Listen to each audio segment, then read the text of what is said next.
제가 토론토에서 목회를 할 때 일본에서 토론토로 이주하신 한 집사님이 계셨습니다. 그래서 교회 몇몇 성도들과 함께 그 가정을 신방을 갔는데 그분이 미술 작품들을 거래하는 그러한 일을 하셨습니다. 그래서 그런가 그 집에는 많은 건 아니었지만 눈에 띄는 그러한 미술 작품이 있었습니다. 한번 그림을 보시겠습니까? 바로 이 그림과 유사한 그림이었는데 여러분 이 여인이 누군지 혹시 아시나요? 네, 잘 아시네요. 예. 근데 이 그림을 그린 사람이 혹시 누군지는 아십니까? 잘 모르시겠죠. 저도 사실 그때 처음 알았어요. 뭐 저런 그림을 다 그리나? 뭐 저게 무슨 대단한 작품인가? 사실 그런 생각을 갖고 찾아보았는데 이 그림은 앤디 워홀이라고 하는 사람이 그린 작품이었습니다. 이 앤디 워홀을 찾아보니까 이 사람이 대단한 사람이더라고요. 이 앤디 워홀을 두고 사람들은 평하기를 현대 미술의 팝 아트의 아버지다 이렇게 부릅니다. 현대 미술에 있어서 특별히 팝 아트의 대명사로 할 만한 그러한 상징적인 아이콘과 같은 사람이 바로 앤디 워홀이다. 그런 사람이 지금 이 그림을 그렸다는 거예요. 제가 볼 때는 뭐 그렇게 대단한 그림인가라는 건 잘 모르겠습니다. 여러분은 어떤지 모르겠습니다. 그런데 이 앤디 워홀이라는 사람은 어떤 의미에서 유명한 작가인가 하면은 이 미술 하면은 보통 순수 미술 이렇게 말하는데 이 앤디 워홀을 통해서 이 순수 미술과 이 대중 미술 사이의 경계를 허문 사람이라 그렇게 평가를 합니다. 보통 예술 하면은 좀 고상하고 클래식하고 좀 더 수준 있는 그러한 것으로 생각하기 나름인데 이 예술의 고정관념을 깨뜨린 혁명적인 예술가 이 앤디 워홀을 그렇게 평가한다는 것입니다. 그래서 이 앤디 워홀이 살아있는 동안에 사람들은 이 사람을 살아있는 전설이다 이렇게까지 평가를 했고요. 그리고 세계에서 가장 미술 작품을 잘 파는 가장 잘 팔리는 작가가 바로 이 앤디 워홀이라 그래요. 그 다음 그림을 한번 보실까요? 이게 앤디 워홀의 그림들을 모아놓은 겁니다. 뭐 이 외에도 무수한 작품들이 있다 그래요. 그런데 한 평론가에 의하면 이러한 이 앤디 워홀의 작품, 이러한 작품들은 일상을 재발견하는데 그 독창성이 있다 그렇게 말을 합니다. 무슨 얘기예요? 우리가 너무 익숙해서 그냥 쉽게 지나쳐버리는 그런 것들을 그 의미를 되새겨서 그 일상의 가치를 새롭게 볼 수 있도록 안목을 열어준 사람이다라는 것입니다. 그래서 그러한 일상을 의미 있는 대상으로 끌어올린 사람을 바로 이 앤디 워홀이라고 그렇게 극찬을 합니다. 여러분 그림을 보시면 아시겠지만 뭐 바나나, 그 다음에 캔, 뭐 그 다음에 무슨 상품의 박스들, 그리고 유대인 여러 사람들의 자화상, 뭐 이런 그림인데 이 사람이 이 외에도 뭐 바나나나 캔이나 심지어 립스틱, 또 헤어드라이어, 뭐 이런 일상용품들을 작품으로 그렸다는 거예요. 그런데 놀라운 것은 이 일상용품들이 앤디 워홀의 손을 거치게 되었을 때는 그냥 일상적인 그런 생활용품이 아니라 하나의 예술 작품이 되었다는 것이죠. 그래서 워홀 이후에 수많은 작가들이 이제는 일상생활에 쓰이는 그 일상용품들을 작품의 소재로 즐겨 사용하게 되었다. 그렇게 평가를 합니다. 가치가 없어 보이고 흔하기 때문에 그냥 지나쳐버렸던 그러한 일상을 한 예술가를 통해서 그것이 예술 작품의 경지에까지 이르는 새로운 가치와 의미를 갖게 했다는 것이죠. 왜 제가 이런 말씀을 드리냐면은 일상의 가치라고 하는 것, 우리가 쉽게 늘 가까이 하지만 그러나 지나쳐버리는 이 일상의 의미에 대한 재발견, 이것은 비단 예술의 영역에만 있는 것이 아니라 종교의 영역에서도 부각되고 있다는 겁니다. 사실 교회는 우리의 일상을 알게 모르게 외면하거나 또 무시하면서 살아왔습니다. 주일 예배를 강조하고 성경 공부를 강조하고 기도를 강조하는 이러한 종교 생활의 중요성을 교회는 역설했습니다. 전도를 강조하고 또 선교 활동을 강조하고 봉사를 강조했지요.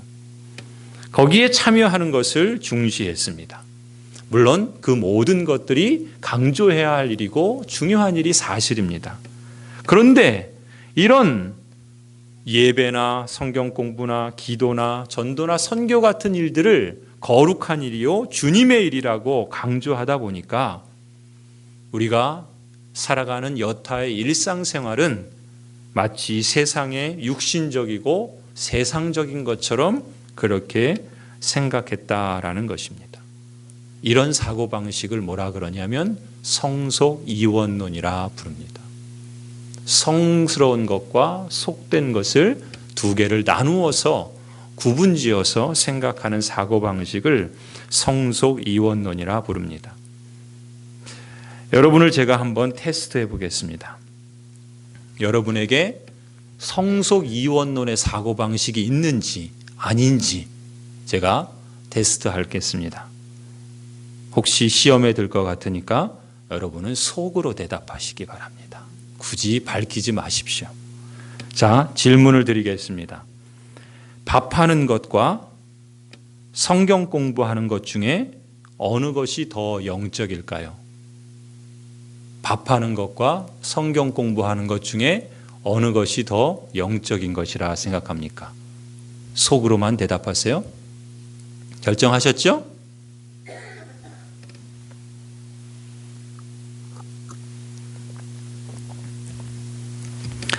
혹시 여러분 중에 성경 공부라고 대답했다면 여러분은 성속이원론의 사고방식에 가까운 사람입니다.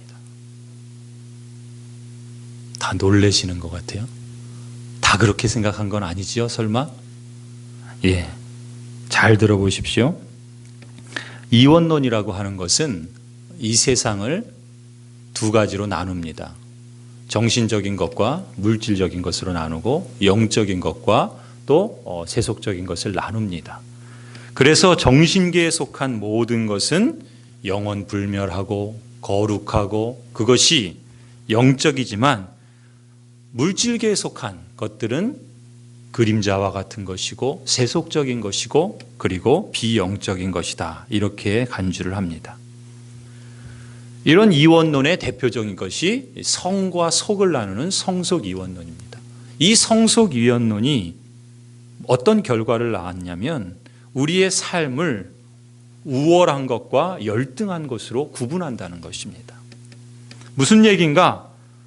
돈 벌고 일하고 밥하고 빨래하는 것, 여러분 일상적인 생활이죠. 그 외에 여러분이 직장에서 일하거나 또 집에서 일하거나 또 모든 이 사회 속에서 세상을 살아가면서 행하는 그 모든 것들, 이런 것들은 정신적인 일보다 가령 성경 공부를 하거나 기도를 하거나 또 교회에 예배를 드리거나 하는 것보다 더 열등한 것이다. 세상적인 것이다. 그것은 거룩한 것이 아니다. 이렇게 우월한 것과 열등한 것을 그 행위들 그 자체로 그리고 그 영역들 자체로 구분하는 것을 성속이원론이라 하는데 이렇게 우리의 삶을 우월한 것과 열등한 것으로 나누었다는 것입니다. 왜 이것이 문제인가 하면 이러한 사고방식은 신앙과 삶을 따로따로 구분한다라는 것입니다. 신앙 따로, 생활 따로. 사실 저나 여러분이나 한 주간 내내 우리가 살아가는 삶의 터전은 세상이죠. 우리는 하늘나라에서 살지 않습니다. 이 땅을 밟고 이 땅의 사람들과 더불어 살아갑니다. 회사에서 살아가고, 가게에서 살아가고, 학교에서 살아가고, 일터에서 살아가고, 운전을 하기도 하고, 또 청소를 하기도 하고, 밥을 하기도 하고, 설거지를 하기도 하고, 음식을 만들기도 합니다. 여러분이 일상적으로 생활하는 그 모든 행위들, 소위 말하는 종교적인 그러한 일들과 무관한 세상에서 살아가는 이 세상살이가 만일 하나님과 전혀 무관한 영적인 것이 아니라고 한다면 이것은 심각한 문제이지 않겠습니까? 예수님을 주님이라고 고백하는데 우리가 오늘과 같은 주일날 예배당에서 예배하는 그 시간, 성경을 보는 그 시간, 기도하는 그 시간만 하나님과 관계된 영적이고 거룩한 것이고 그 외에 나머지 6일과 여러분이 가정이나 일터나 사회에서 생활하는 그 모든 것들이 세상적이고 속된 것이라고 한다면 그렇다면 이 세상 현장은 그저 불청객에 지나지 않을 겁니다. 그러나 성경은 그렇게 가르치지 않는다는 것입니다. 골로새서 1장 16절을 한번 같이 보시겠습니다. 골로새서 1장 16절입니다.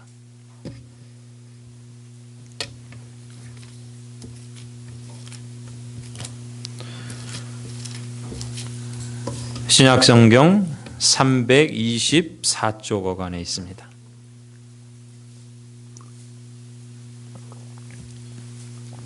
골로새서 1장 16절 우리 같이 한번 읽겠습니다. 골로새서 1장 16절입니다.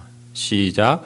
만물이 그에게서 창조되되 하늘과 땅에서 보이는 것들과 보이지 않는 것들과 혹은 왕권들이나 주권들이나 통치자들이나 권세들이나 만물이 다 그로 말미암고 그를 위하여 창조되었고 16절을 보시면 예수님께서 모든 만물을 창조하시고 또 모든 만물의 주인이 되신다. 그렇게 지금 말씀하고 있는 것입니다.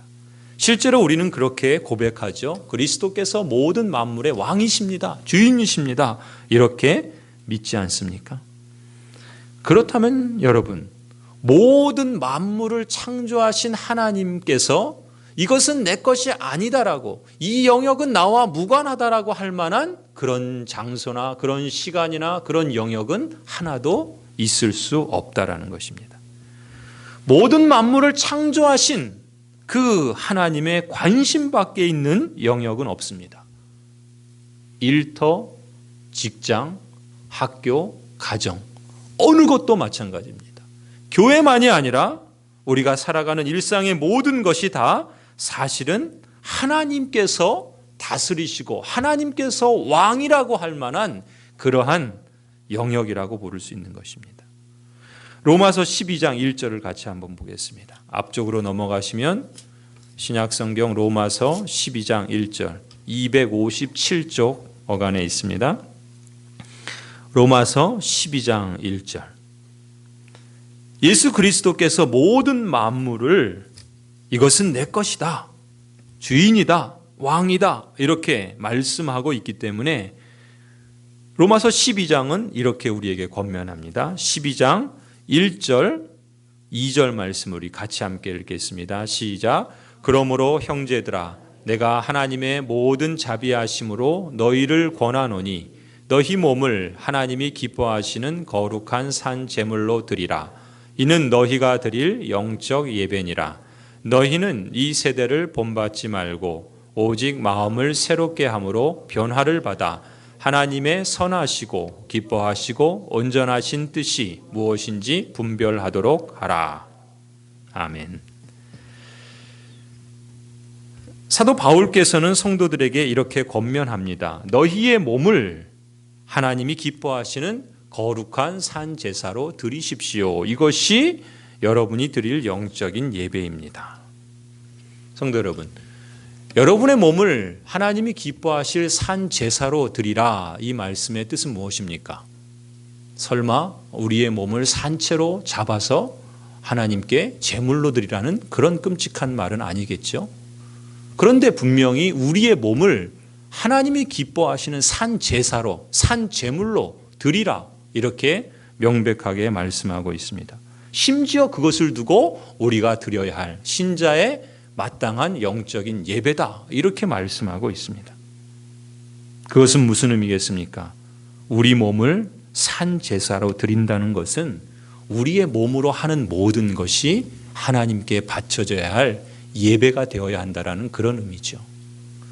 여러분이 몸으로 하는 그 모든 것들은 다 하나님께서 왕으로 인정받고 예수 그리스도께서 주님이시다라고 고백할 만한 그러한 예배의 현장이 되어야 한다라는 것입니다.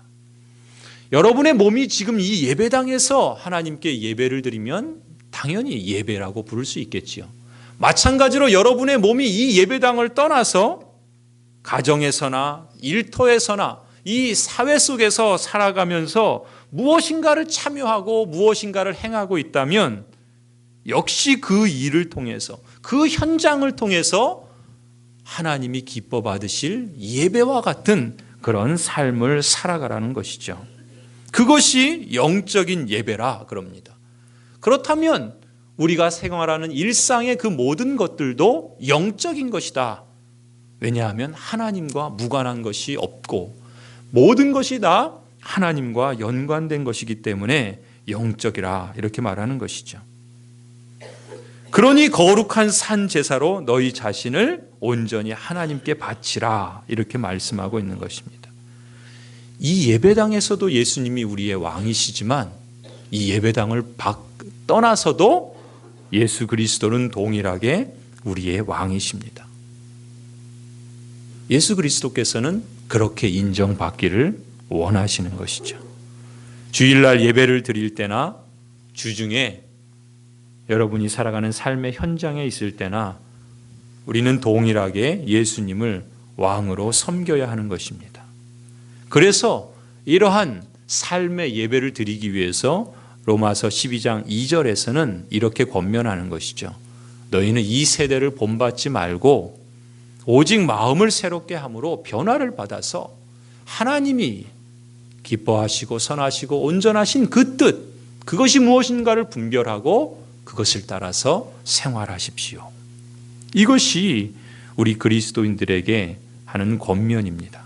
곧 이러한 모습이 우리가 우리의 몸을 하나님께 드리는 산 제물, 영적인 예배다, 이렇게 말씀하시는 것이죠. 성도 여러분, 그런 점에서 우리는 그동안 간과하고 혹 때로는 외면해왔던 이 성경의 가르침을 이제 새롭게 재조명해야 할 때가 되었다 봅니다.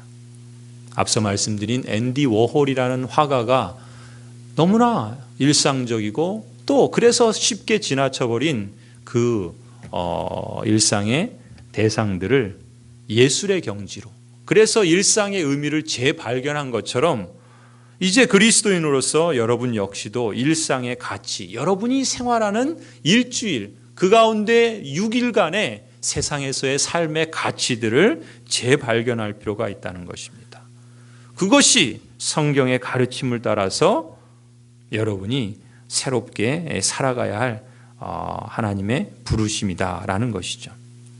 그런 맥락에서 이제 우리가 이 성속 이원론이라고 하는 그러한 사고방식으로부터 이제 생각의 전환을 좀 가져올 필요가 있겠습니다. 그래서 오늘은 제가 몇 가지 여러분들에게 그림을 통해서 이 성속 이원론을 탈피해서 우리가 우리의 일상의 가치를 새롭게 볼 수 있는 그러한 안목을 가질 수 있도록 도움을 드리고자 합니다. 제가 말씀드린 이러한 내용은 이제 5월 마지막 주에 우리 기세당당 아카데미 또 헌신예배 때 강사로 오실 그 방성기 교수님께서 일찍이 가르쳐 주셨던 그러한 내용들을 먼저 여러분에게 앞서 소개합니다. 그때 여러분의 그 강의, 예배를 통해서 듣는 그 시간에 도움을 드리기 위함도 있고, 우리가 하나님 나라라는 주제를 가지고 저는 계속해서 주일 저녁을 설교하고 있는데, 하나님 나라의 통치와 다스림과 삶은 우리의 일상적인 모든 삶에까지 연결되어 있고 또 마땅히 그래야 한다라는 것을 우리가 인식할 필요가 있고 그것은 참으로 중요하기 때문에 그렇습니다. 자, 이제 제가 몇 가지 그림을 통해서 여러분에게 이 성속 이원론에 대한 사고방식을 좀 탈피하고 우리가 성경이 가르치는 그 말씀을 따라서 좀 이해하는 그러한 시간을 좀 가지려고 합니다. 첫 번째로 우리가 가져야 될 이런 그 이해는 영성에 대한 겁니다.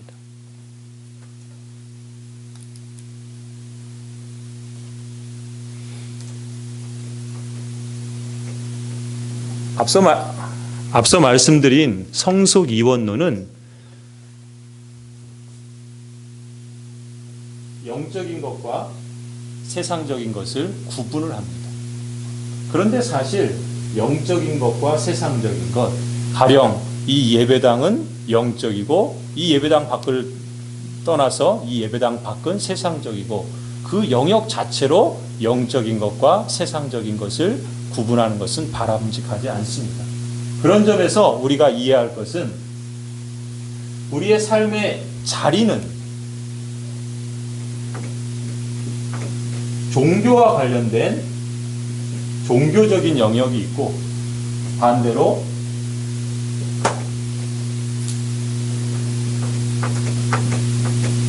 일상적인 영역이 있다. 이렇게 보는 것이 맞겠죠.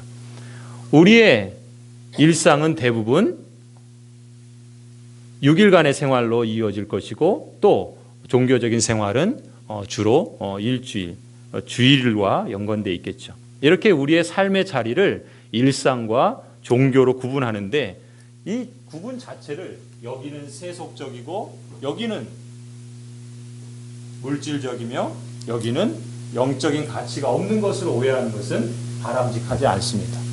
이렇게 일상과 종교적인 것을 나누어서 이쪽은 영적이고 거룩한 것이고 이쪽은 세속적이고 무의미한 것이다. 이렇게 보는 것은 성속 이원론이고 바람직하지 않습니다. 그럼 우리가 그리스도인으로서 가져야 될 바람직한 그러한 자세는 무엇인가? 바로 이런 것입니다. 이것은 무엇이냐면 이것은 하나님, 이렇게 하나님을 이렇게 표현할게요. 하나님과 관계된 것이냐? 사람.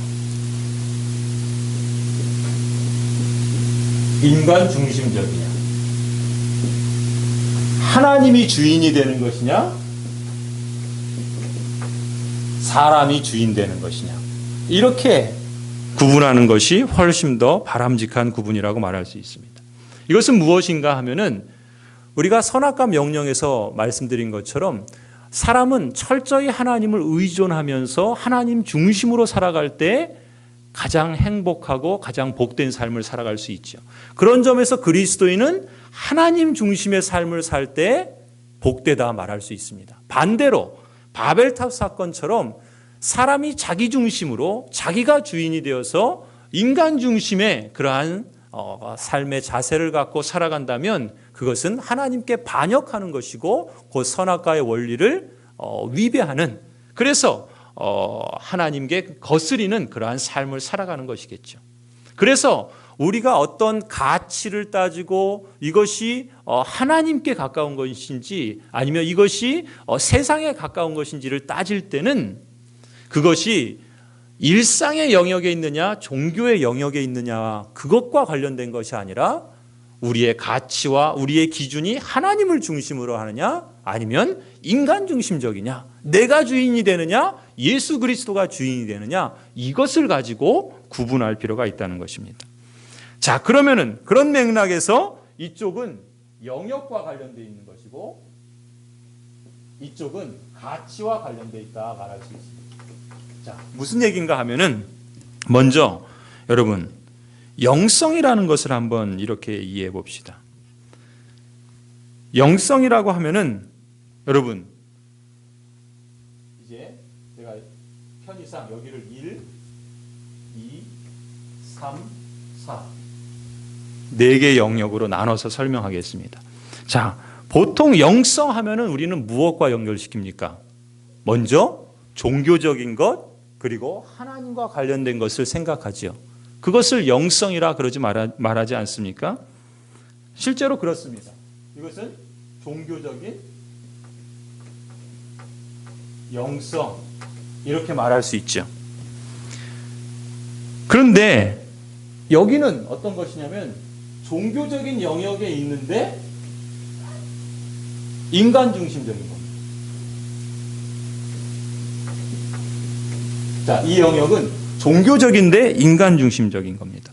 이건 쉽게 말하면 뭡니까?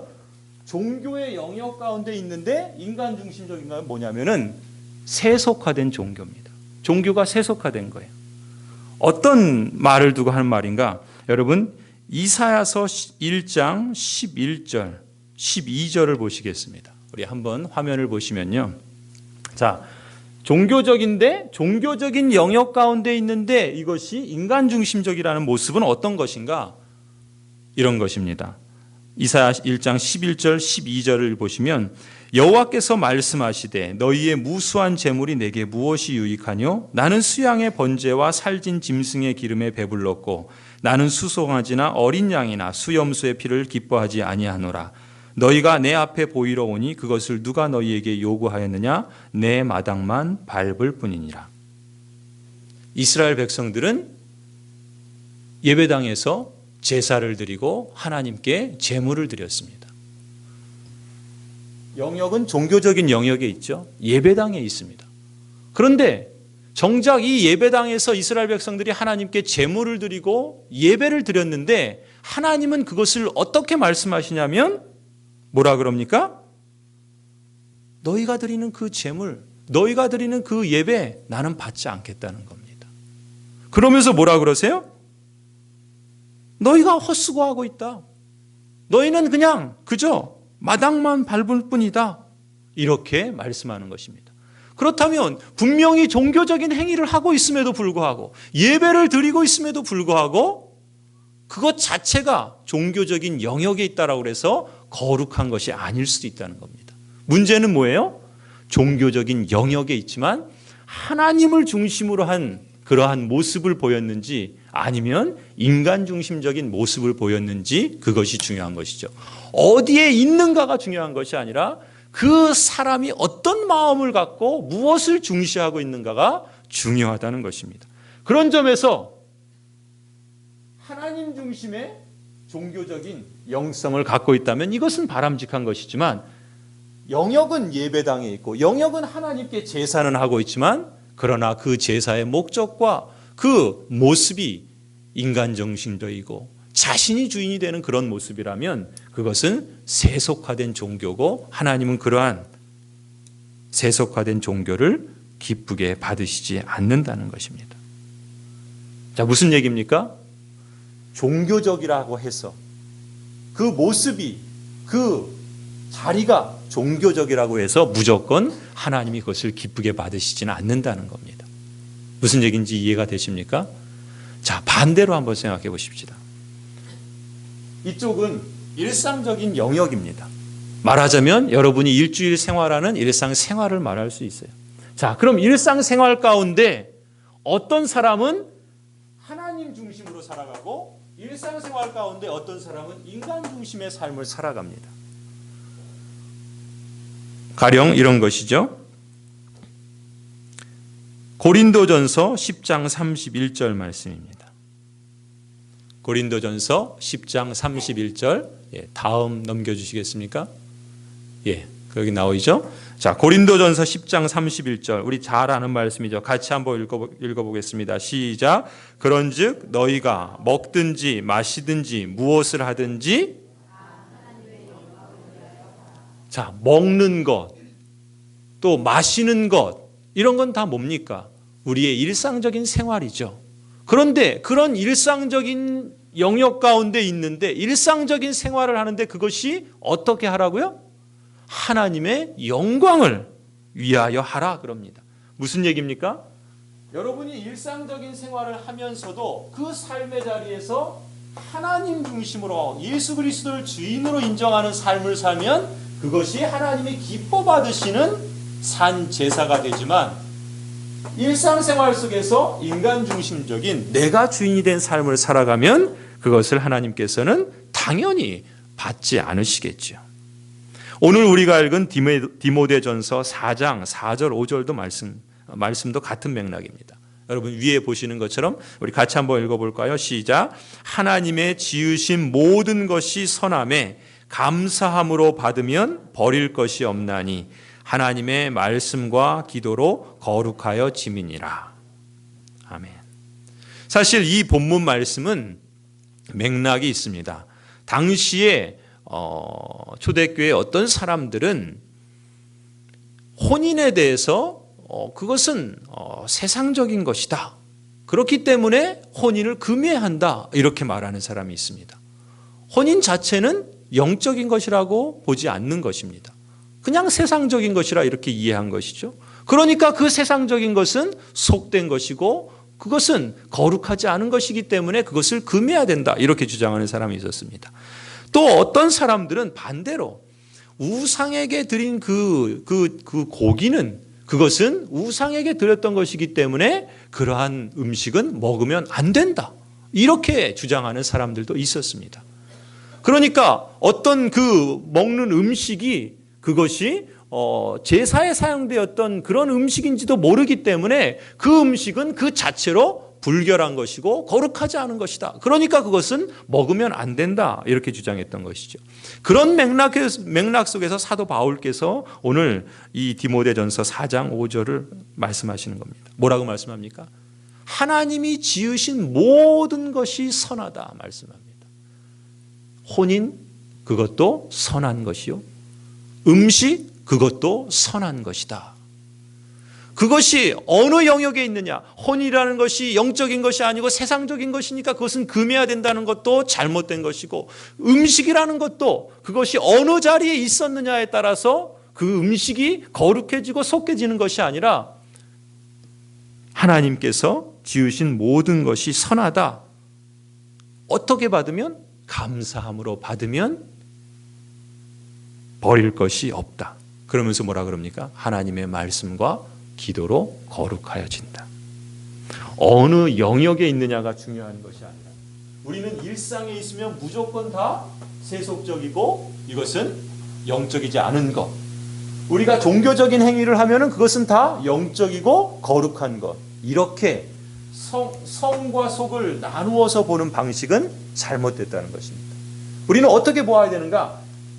어느 위치에 있든 그것이 종교적인 자리에 있든 일상의 자리에 있든 그 중심이 하나님 중심이라고 한다면 그것은 거룩한 것이고 영적인 것이며 그것이 종교적인 행위나 일상적인 행위나 그것이 인간 중심적이요 사람이 주인이 되는 것이라고 한다면 그것은 속된다. 이렇게 보는 것이 바른 가치라는 것입니다. 조금 더 이해를 돕기 위해서 이번에는 일과 관련해서 한번 생각해 보겠습니다. 일. 여러분, 저같이 풀타임 사역자로 종교적인 일을 하는 사람은 거룩하고 여러분처럼 일주일 내내 세상에서 사는 사람들은 속되다. 자, 이렇게 말하는 건 맞을까요? 틀릴까요? 틀리겠죠. 자, 그것을 한번 구분할 필요가 있습니다. 자, 역시 마찬가지입니다. 일이라고 할 때 종교적인 일이 있죠. 종교적인 일은 뭐가 있을까요? 저와 같은 목회자, 선교사 이런 일이 종교적인 일이죠. 자, 종교적인 일을 하는 사람은 그 자체로 거룩하다 할 수 있습니까? 그럴 수 없습니다. 왜 그런고 하니 아까 우리가 이사야서 말씀에서 본 것처럼 한번 보실까요? 이사야서 1장 11절 12절. 지금 무수한 제물을 드리고 숫 양과 어린 양과 수염소의 피를 드리는 사람들이 누굽니까? 제사장들이에요. 종교적인 일을 하는 사람들입니다. 그런 종교적인 일을 하는 사람들에 대해서 하나님이 뭐라 그러셨습니까? 너희는 나 마당발만 밟고 있다. 쓸데없는 짓 하고 있다. 그렇게 말씀하고 있는 겁니다. 종교적인 일을 한다고 해서 그 사람이 무조건 영적이고 거룩한 것은 아니라는 것입니다. 그것은 어떤 겁니까? 종교적인 일을 하지만 사람이 중심이 된 그러한 모습이기 때문에 이것은 바람직하지 않은 것이라는 것이죠. 물론 종교적인 일을 하면서 바람직한 것이 있습니다. 어떤 것이겠습니까? 가령 요한복음 4장 23절 24절 말씀입니다. 이렇게 말씀하세요. 아버지께 참되게 예배하는 자들은 영과 진리로 예배할 때가 오나니 곧 이때라. 아버지께서는 자기에게 이렇게 예배하는 자들을 찾으시느니라. 하나님은 영이시니 예배하는 자가 영과 진리로 예배할지니라. 예배를 하는 것은 종교적인 것입니다. 그런데 그 예배를 하는 그 행위를 말하는 것이 아니라 어떻게 한다고요? 영과 진리 가운데 예배하는 자를 하나님이 찾으신다는 겁니다. 예배하는 자가 영과 진리 가운데 성령 하나님과 그 진리의 말씀 가운데 예배할 때 그 예배를 하나님께서는 기뻐 받으신다. 그러한 예배를 하나님은 영적인 예배다 말씀하시는 거죠. 종교적인 일을 하면서 하나님 중심의 예배를 드릴 때 그 일은 영적이다, 거룩하다라고 말할 수 있습니다. 반면에 종교적인 일을 하면서도 전혀 하나님 중심이 아닌 자기 중심의 그러한 예배를 드리고 있다면, 내 만족을 위해서 예배를 드리고 있다면, 내가 주인이 되는 그런 예배를 드리고 있다면 그런 종교 행위는 다 쓸데없는 행위다. 이렇게 말씀하는 것이죠. 자, 반대로 여러분의 일상적인 생활을 한번 보십시다. 여러분이 일상적으로 하는 일은 다 그러면 세상적이고 속된 그러한 것입니까? 그렇지 않은 것이죠. 여러분의 일상을 하나님 중심적으로 일을 하신다면 그것은 하나님이 기뻐하시는 것이고, 여러분의 일상의 일을 내가 중심이 되어서 내가 주인이 되어서 일한다면 그것은 하나님이 기뻐하시지 않는 일이 되겠죠.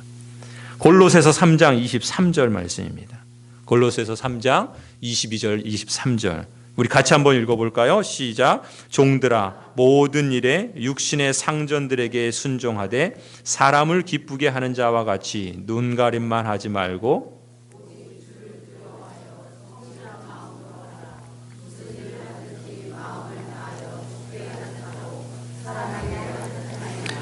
자, 이 말은 누구에게 주시는 말씀입니까? 종들에게. 종들아 이렇게 부르고 있죠. 종들에게 무엇이라고 말합니까? 주를 두려워함으로 성실한 마음으로 하라. 이렇게 말씀합니다. 무슨 일을 하든지 마음을 다하여 주께 하듯 하라. 이렇게 말합니다. 무슨 얘기예요? 일상적인 영역에 있는데 그 하는 마음의 자세가 주님께 하듯 성실함으로 주님을 예배하듯 신실함으로 그 일을 한다면 그것은 거룩한 일이 된다는 겁니다. 반대로 일상적인 일을 하는데 인간이 중심이 되어서 내가 주인이 되어서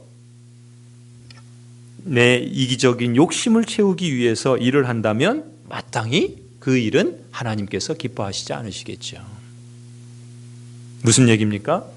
내가 하는 일이 종교적인 것이냐 일상적인 것이냐 그것에 의해서 하나님이 받으시냐 아니냐 그것이 결정되는 것이 아니라 내가 종교적인 일을 할 때에도 하나님 중심으로 예배하는 삶으로 일상적인 일을 할 때에도 하나님을 중심으로 죽게 하듯 한다면 그 모든 것이 다 영적이고 거룩한 것이라는 것입니다.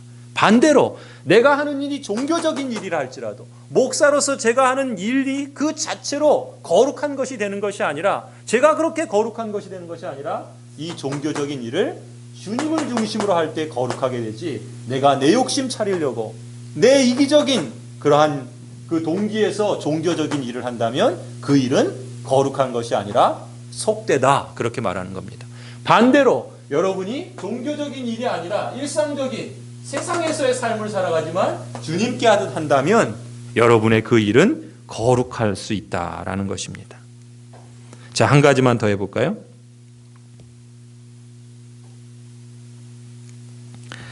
시간. 여러분 시간에 대해서 한번 생각해 보십시다. 시간. 자, 우리의 시간 일주일 가운데 종교적인 시간은 대개 어느 날입니까? 주일이라고 할 수 있겠죠. 주일. 우리는 주님의 날, 그래서 주일 그러잖아요. 그 다음에 그러면 일주일 중에 주일은 하나님께 속하고 거룩한 날이고 나머지 6일은 여러분들이 주인이고 세상적인 것입니까? 그것이 마땅한 생각일까요?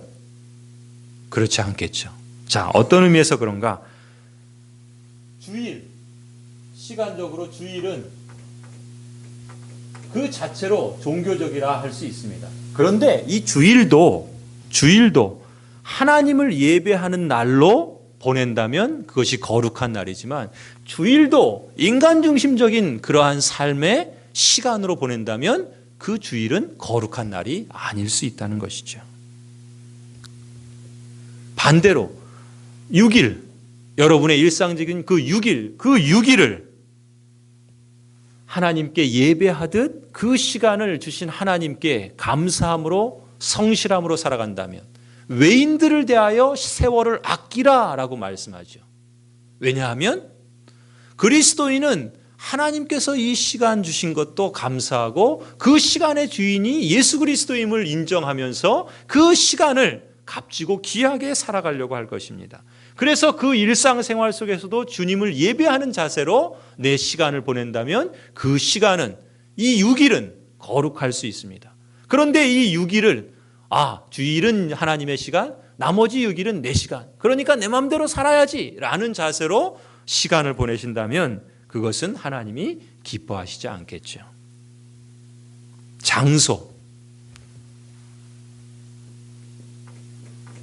장소는 뭐가 있을까요? 종교적인 장소는 무엇이 있습니까?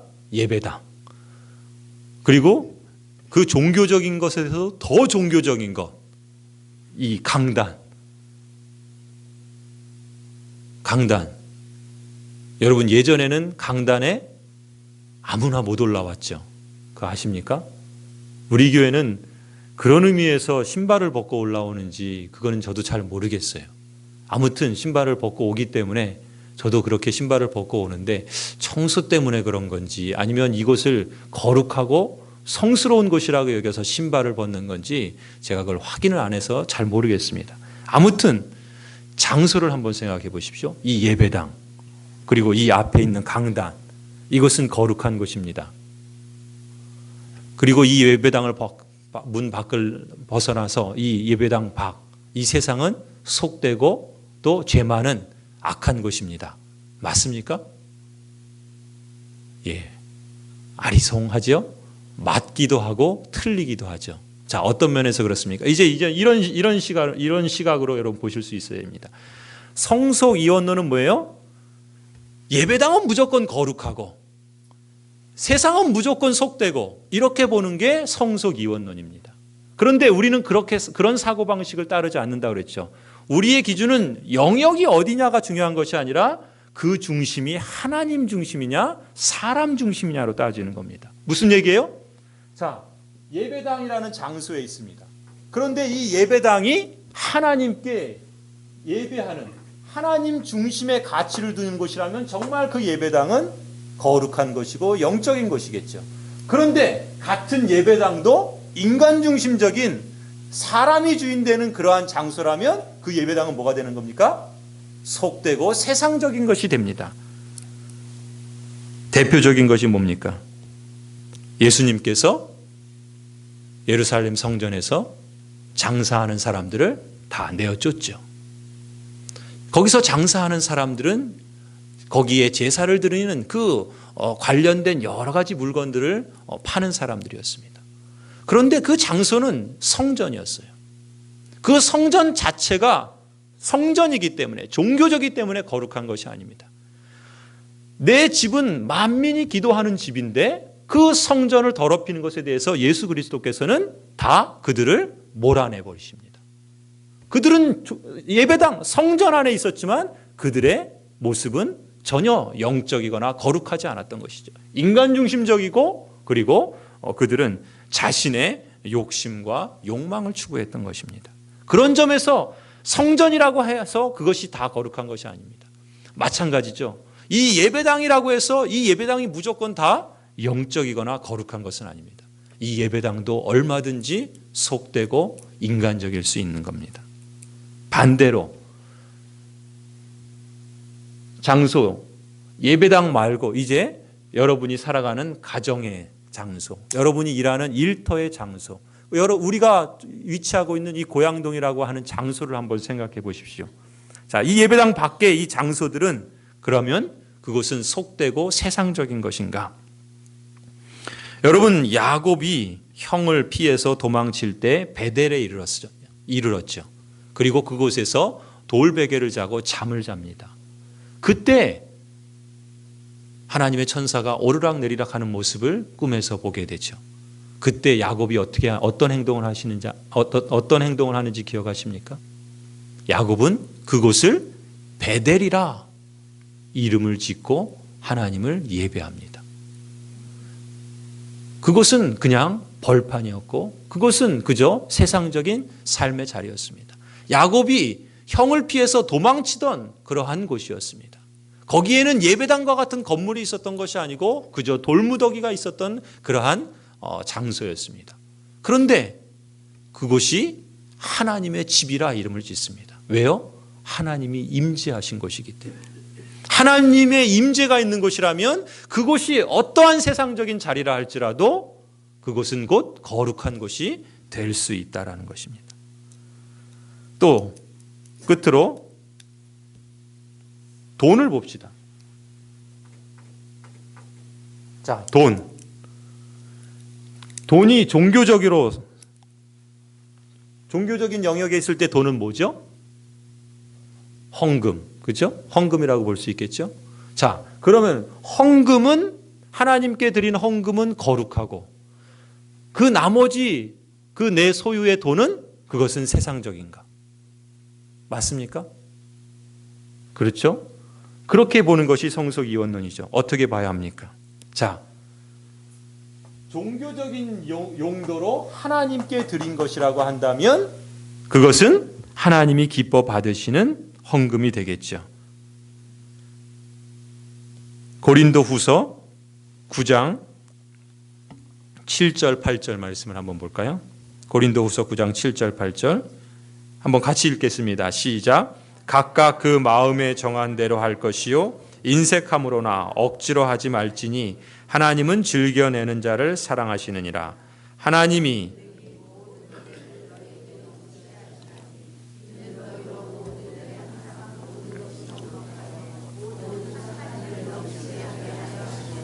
아멘.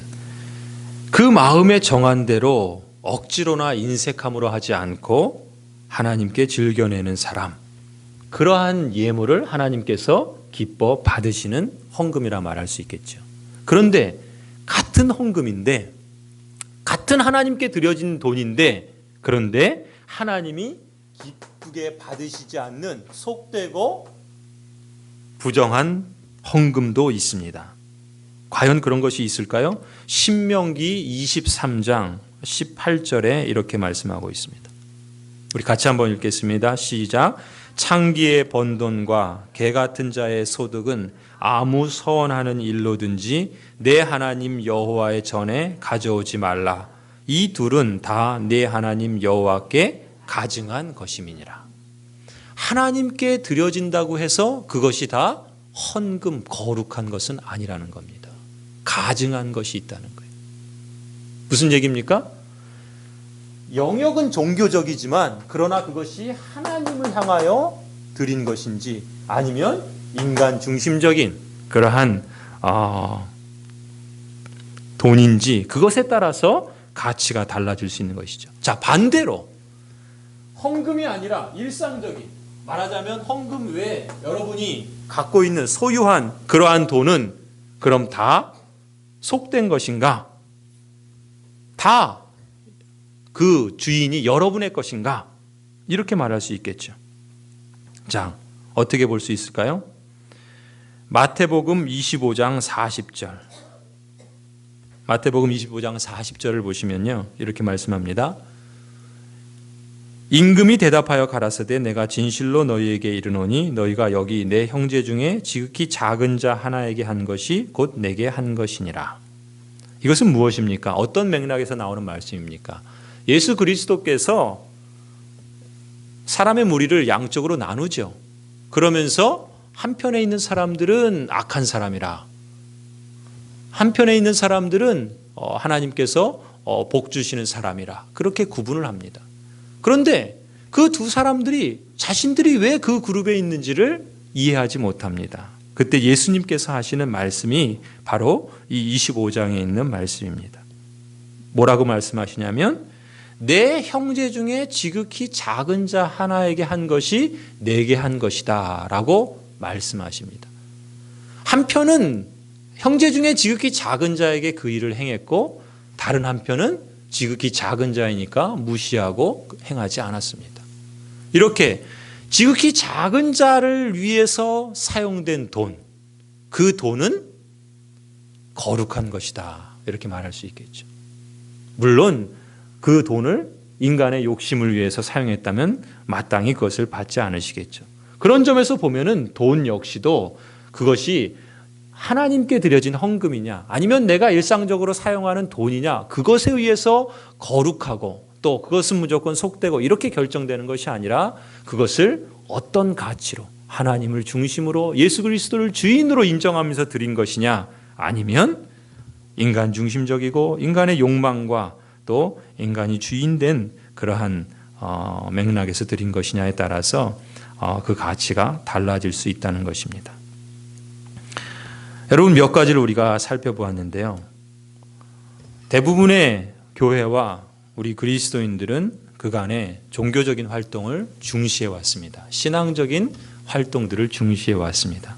물론 그것이 중요시되어야 하는 것이 마땅합니다. 반면에 우리의 일상생활에 대해서는 그 의미를, 그 가치들을 우리는 외면하거나 또 무시하거나 또 중요시하지 않았던 면이 사실입니다. 과연 그렇다면 우리의 일상생활은 신앙적인 가치가 없는 것인가? 그렇지 않다는 것이 성경의 가르침입니다. 오히려 성경은 우리의 일상생활에 신앙적인 가치를 부여합니다. 어떤 중심과 어떤 것을 주인으로 삼고 그 삶을 살아가느냐에 따라서 우리의 일상적인 삶이 하나님께 드려진 영적이고 가치 있고 거룩한 것이 될 수도 있고 반면에 세상적이고 속되고 그림자와 같은 헛된 것일 수도 있다라는 것입니다. 예수 그리스도께서 이렇게 말씀하셨죠. 볼지어다 내가 세상 끝날까지 너희와 항상 함께 있으리라. 예수님께서 승천하시며 재림하실 그날까지 제자들과 함께 있겠다. 항상 함께 있겠다 말씀하셨습니다. 그 말씀만 놓고 보아도 예수님의 이 약속은 우리가 비단 종교적인 장소에서 종교적인 행위를 하고 종교적인 그 시간을 보낼 때에만 예수님이 우리와 함께 하는 것이 아니라 일상적이고 또 이 세상 속에서의 삶, 일터와 가정과 직장과 사회생활을 하는 그 자리에서도 우리가 예수 그리스도를 주님으로 인정하고 그리고 예수 그리스도를 왕으로 인정하는 그러한 삶의 자세로 살아간다면 그리스도는 언제나 여러분과 우리와 함께 계시다라는 사실입니다. 성경의 가르침은 우리의 일상생활이 하나님께서 함께 하실 만큼 가치 있는 것이다. 그렇게 말씀하고 있는 겁니다. 그런 점에서 그리스도인인 저와 여러분은 비단 신앙생활만이 아니라 생활신앙도 중요시해야 한다는 것이죠.